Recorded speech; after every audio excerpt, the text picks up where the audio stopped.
एक बार एक आदमी महात्मा बुद्ध के पास पहुंचा। उसने पूछा, प्रभु, मुझे यह जीवन क्यों मिला, इतनी बड़ी दुनिया में मेरी क्या कीमत है। बुद्ध उसकी बात सुनकर मुस्कुराए और उसे एक चमकीला पत्थर देते हुए बोले, जाओ पहले इस पत्थर का मूल्य पता करके आओ, पर ध्यान रहे, इसे बेचना नहीं, सिर्फ मूल्य पता करना है। वह आदमी उस पत्थर को लेकर एक आम वाले के पास पहुंचा और उसे पत्थर दिखाते हुए बोला, इसकी कीमत क्या होगी।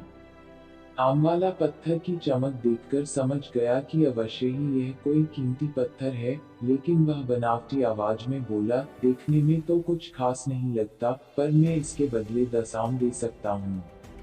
वह आदमी आगे बढ़ गया। सामने एक सब्जी वाला था। उसने उससे पत्थर का दाम पूछा।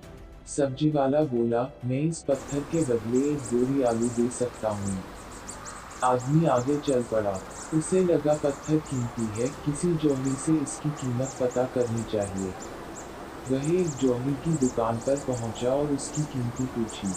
जौहरी उसे देखते ही पहचान गया कि यह बेशकीमती रूबी पत्थर है, जो किस्मत वाले को मिलता है।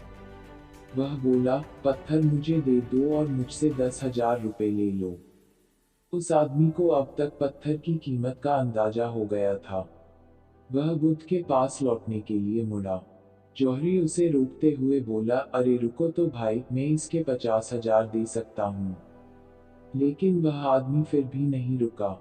जौहरी किसी कीमत पर उस पत्थर को अपने हाथ से नहीं जाने देना चाहता था। वह उछलकर उसके आगे आ गया और हाथ जोड़कर बोला, तुम यह पत्थर मुझे दे दो, मैं 1,00,000 रुपए देने को तैयार हूँ।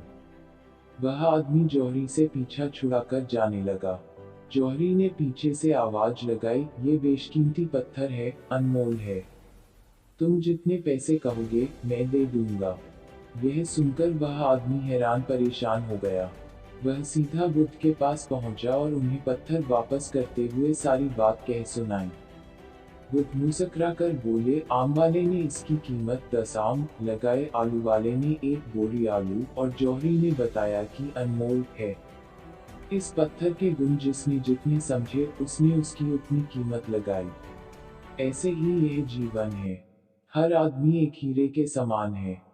दुनिया उसे जितना पहचान पाती है, उसे उतनी महत्ता देती है, लेकिन आदमी और हीरे में एक फर्क यह है कि हीरे को कोई दूसरा तराशता है, और आदमी को खुद अपने आप को तराशना पड़ता है।